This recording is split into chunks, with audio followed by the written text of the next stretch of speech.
Bienvenue sur les podcasts de Banque El Maghreb, la banque centrale du Maroc.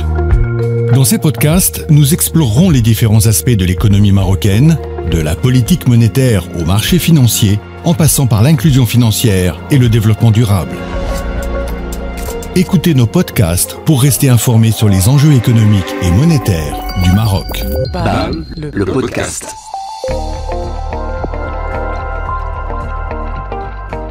Bienvenue dans ce nouvel épisode de BAM, le podcast. Alors, il y a quelques semaines, Banque El Maghreb a diffusé un communiqué de presse qui a été très suivi. Il y était question de la création du Morocco Fintech Center, le MFC, une association dédiée à l'accompagnement et à la structuration de l'écosystème fintech au Maroc. Depuis, les interrogations se multiplient.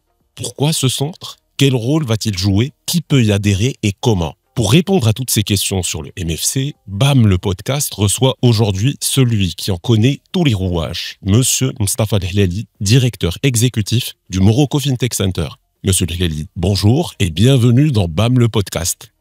Bonjour Reda, merci pour l'invitation. C'est un honneur. Alors avant d'aborder le Morocco Fintech Center en détail, resituons les choses un peu dans le contexte, si vous voulez bien, c'est El-Helali. Quels étaient les principaux défis identifiés avant la création du MFC et qu'est-ce qui a motivé cette initiative ? L'idée de créer le Morocco Fintech Center est le fruit d'une longue réflexion et de discussion très poussée entre les membres fondateurs de l'association.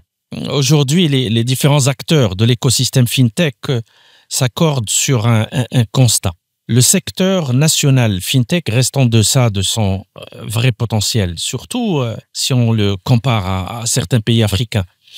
De même, les réalisations de l'industrie fintech ne reflètent pas l'évolution et le développement du secteur financier national. Pourtant, le Maroc dispose d'atouts favorables, une bonne couverture Internet, une forte pénétration de la téléphonie mobile, un solide secteur de l'outsourcing, des programmes de digitalisation ou d'incubation à l'échelle nationale. Pour y voir plus clair, une étude a même été menée avec l'assistance de la Banque mondiale pour dresser un diagnostic de l'écosystème fintech et identifier les mesures permettant de surmonter les difficultés auxquelles il est confronté. Plusieurs institutions ont d'ailleurs contribué à cette étude, notamment le ministère de l'économie et des finances, Banque El Maghreb, l'autorité marocaine du marché des capitaux et l'autorité de contrôle des assurances et de la prévoyance sociale. Des études de terrain et des entretiens ont été également menés avec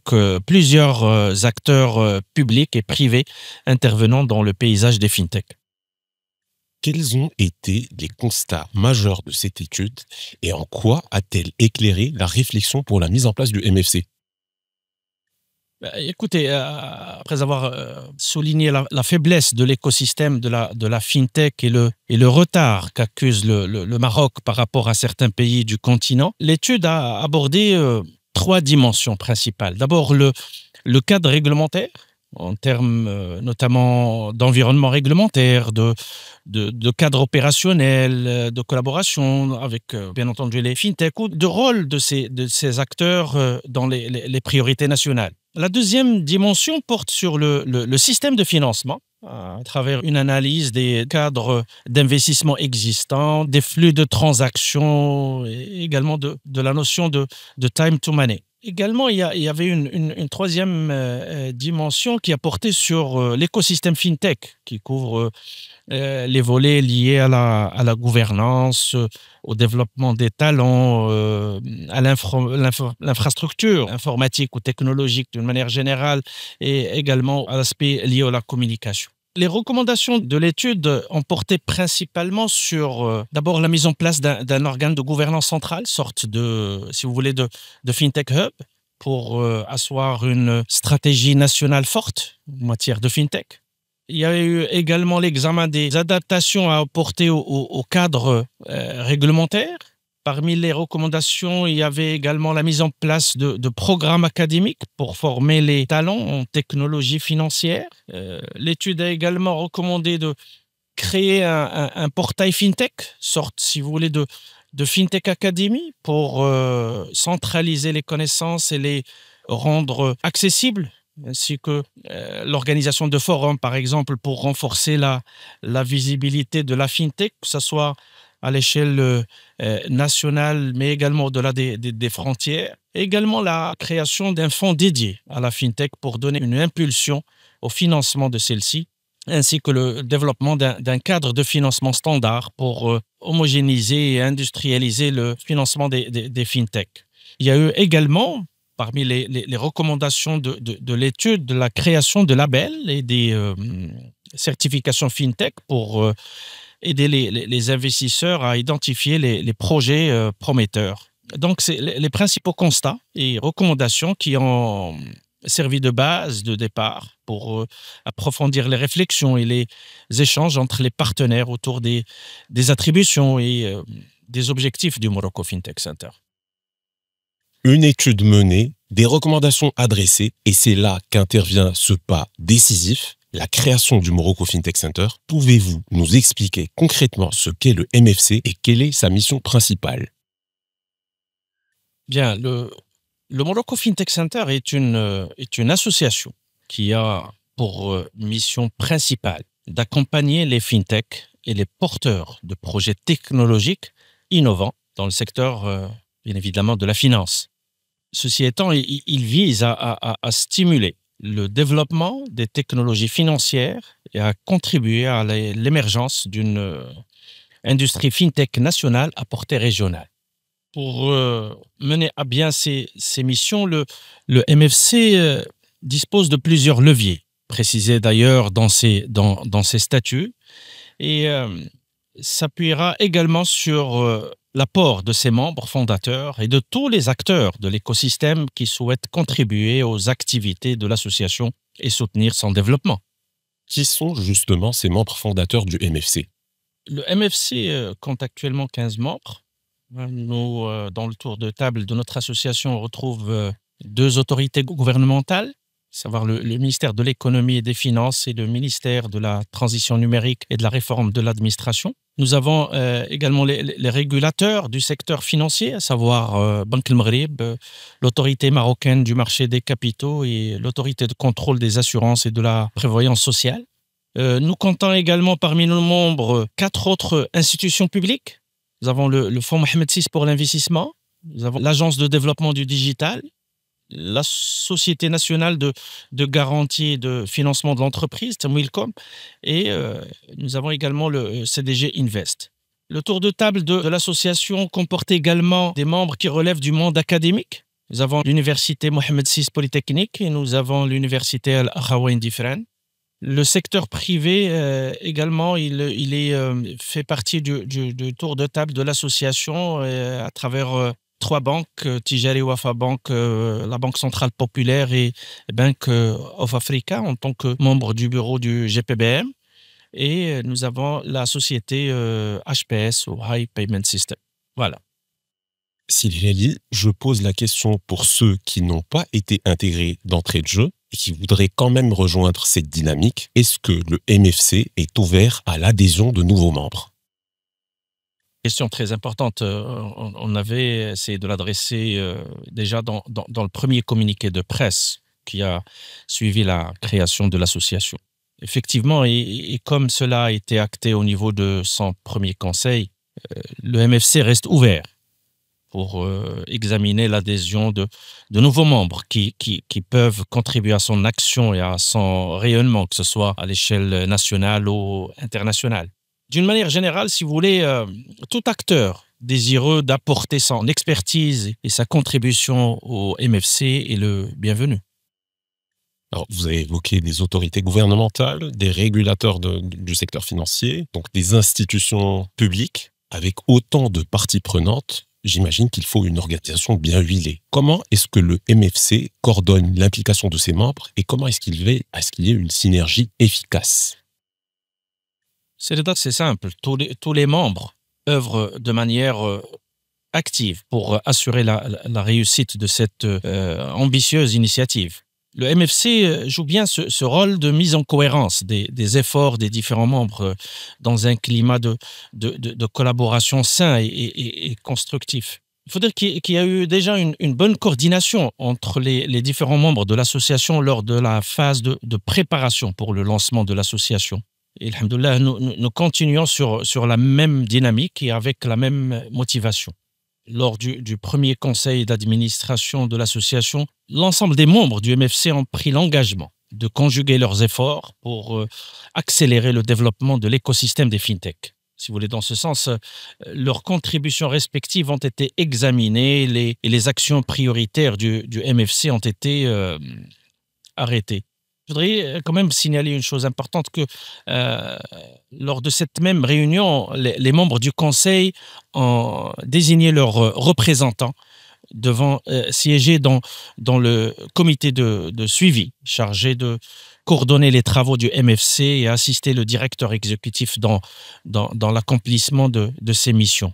C'est ce même comité qui est chargé, entre autres, de définir les axes stratégiques de l'association, d'assurer le suivi de son opérationnalisation, des programmes d'accompagnement des fintechs qui seront conçus, qui seront mis à la disposition de ces fintechs, et également il est chargé du suivi des partenariats et des autres activités de l'association.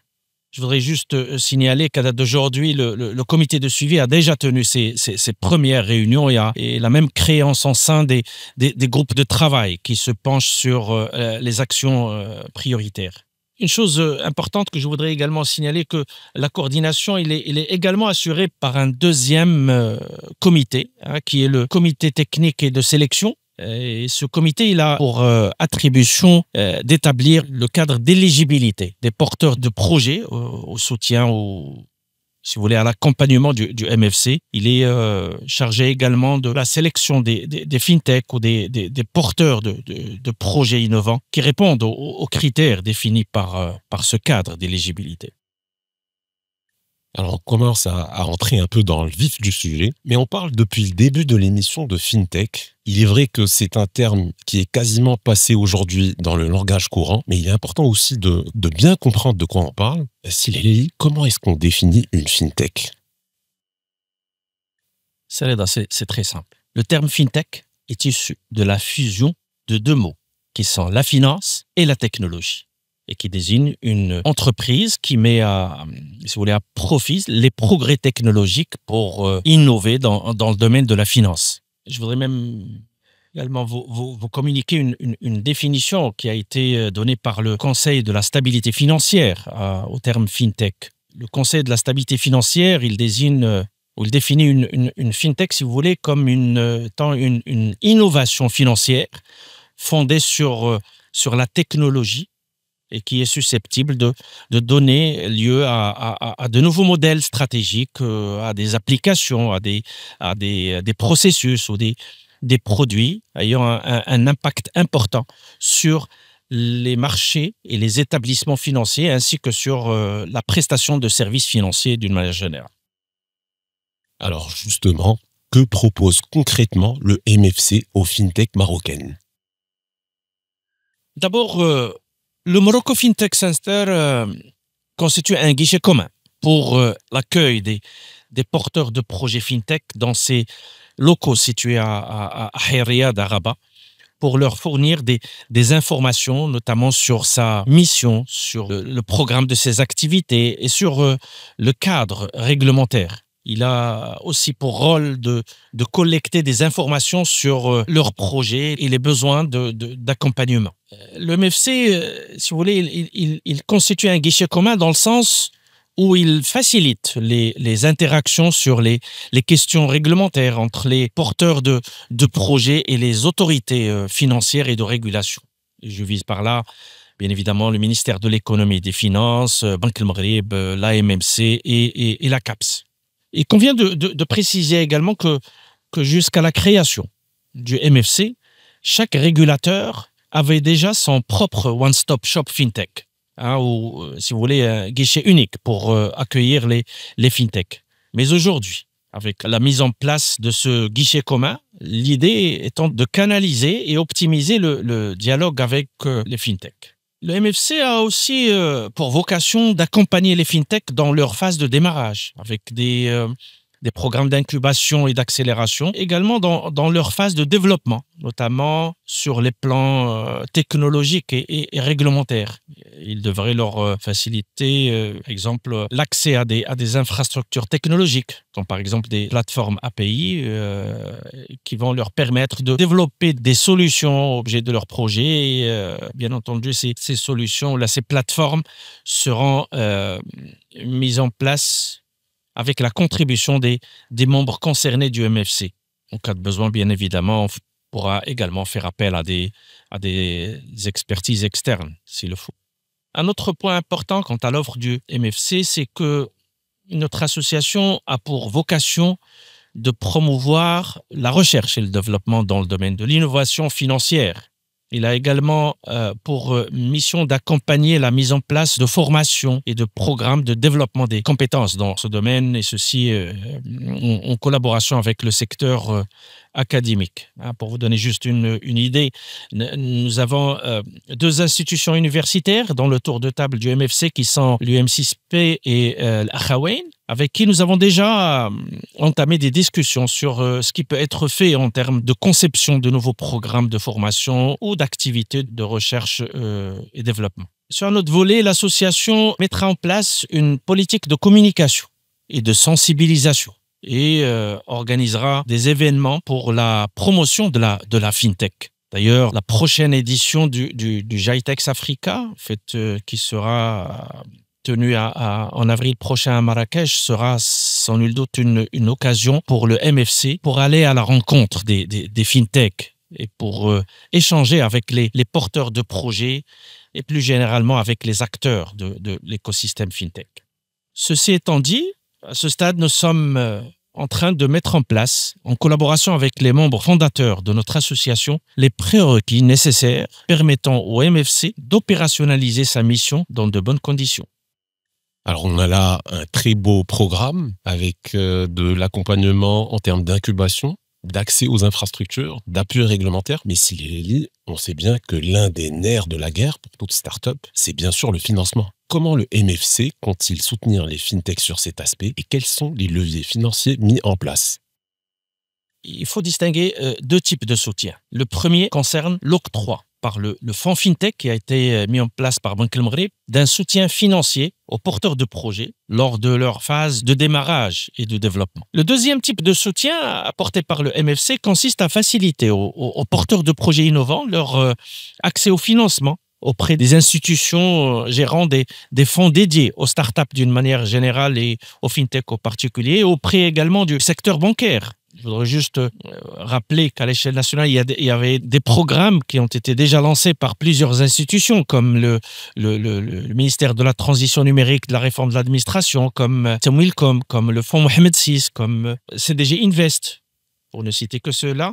Et ces fonds qui ont été, ou ces initiatives, ou ces programmes, si vous voulez, qui ont été lancés au profit des startups et qui couvrent également les FinTech. Nous travaillons aujourd'hui avec nos partenaires pour assurer l'articulation entre le soutien du fonds FinTech et les mécanismes de financement gérés notamment par les organismes que je viens de citer. Les fondations sont là et on le comprend, elles sont solides. Qu'en est-il à présent de vos priorités? Quels chantiers ont déjà démarré et à quoi peuvent s'attendre les acteurs de l'écosystème dans les mois à venir? Les premiers travaux engagés par le MFC portent sur les actions prioritaires arrêtées par son conseil d'administration et pour lesquelles nous avons dédié 5 groupes de travail. Le premier groupe de travail se penche sur l'examen de la vision stratégique de l'association, de son positionnement et également de sa proposition de valeur dans l'échiquier de l'écosystème FinTech. Le deuxième groupe de travail est chargé des questions liées à l'incubation et à l'accélération et tout particulièrement à la conception d'une première proposition d'architecture de l'offre du MFC, ainsi que l'identification des premiers modèles et programmes d'accompagnement. Le troisième groupe de travail est dédié aux questions liées à l'environnement réglementaires et technologiques. D'ailleurs, les premiers travaux, par exemple, qui sont réalisés par ce groupe de travail, ils portent sur le recueil et le référencement des prescriptions réglementaires qui s'appliquent à l'activité des fintech. Et ce groupe de travail travaille également sur l'élaboration d'une offre d'accompagnement technologique, bien évidemment en collaboration avec nos partenaires. Le 4e groupe de travail est chargé d'étudier la mise en place de programmes de formation et de développement des compétences en matière de fintech, ainsi que l'identification de cas d'usage devant alimenter la recherche dans ce domaine. Le dernier groupe de travail est chargé des mesures à mettre en place pour assurer l'opérationnalisation du MFC, notamment sur les plans ressources humaines, ressources techniques et logistiques et communication. Donc, un plan de travail clair et bien cadré. On parle de vision stratégique, d'incubation et d'accélération, d'environnement réglementaire et technologique, de formation et d'opérationnalisation du MFC. À présent, Sylvie, on en parlait en début d'émission et on l'a bien vu ces dernières semaines, le lancement du MFC suscite beaucoup d'intérêt. Et je pense qu'avec un programme aussi prometteur, cet intérêt ne devrait pas faiblir. Comment est-ce qu'on peut rester informé des actualités du MFC ? C'est dans la question de la communication est un chantier auquel nous accordons une grande attention. Nous recourons à tous les canaux de communication pour atteindre notre cible. C'est-à-dire que des plateformes virtuelles existent déjà. Elles ont été mises en place depuis un bon moment par les 3 régulateurs. Nous avons d'ailleurs lancé un chantier d'upgrade ou de mise à niveau de la plateforme One Stop Shop FinTech qui a été mise en place depuis l'année dernière par Banque El Maghreb pour notamment y intégrer de nouvelles fonctionnalités. On est déjà présent au niveau des réseaux sociaux, notamment sur LinkedIn. Notre site web, il est dans sa phase finale de développement et sera, Inch'Allah, on l'espère bien, sera opérationnel dans les prochains jours. En plus, nous envisageons d'organiser des sorties médiatiques, qui vont intervenir, Inch'Allah, dans les semaines à venir pour faire connaître davantage nos activités à l'écosystème. Voilà, ce sont donc les moyens et les canaux de communication que nous avons déployés à date et que nous continuons à enrichir d'abord pour élargir notre cible et aussi pour permettre à toutes les personnes qui sont potentiellement concernées ou intéressées par les activités du MFC d'être informées en temps opportun de nos activités. Voilà, on l'aura bien compris, avec la création du Morocco FinTech Center, une nouvelle dynamique s'installe au Maroc pour structurer et accélérer le développement des fintech. Le chemin est encore long, mais les ambitions sont là. On arrive au terme de cette émission. Sylvie, un mot pour clôturer ce podcast? D'abord, je te remercie, Sereda, pour ton temps et surtout pour la qualité, la pertinence de tes questions. Je voudrais surtout réitérer mes remerciements à tous les membres de notre association pour leur engagement et leur soutien dans la concrétisation de ce magnifique projet qui était tant attendu. Nous sommes confiants que le MFC développera des capacités pour remplir pleinement sa mission et être à la hauteur des ambitions de ses membres et des attentes des acteurs de l'écosystème des fintech. J'espère que les auditeurs ont à présent une meilleure idée de ce qu'est le Morocco FinTech Center, sa mission et ses objectifs. Nous aurons certainement d'autres occasions pour parler davantage des avancées du MFC. On ne peut en tout cas que souhaiter très bon vent à cette association porteuse des ambitions de tout un écosystème. Merci aux auditeurs de nous avoir accompagnés jusqu'à la fin de ce podcast, en espérant vous retrouver très prochainement pour un nouvel épisode.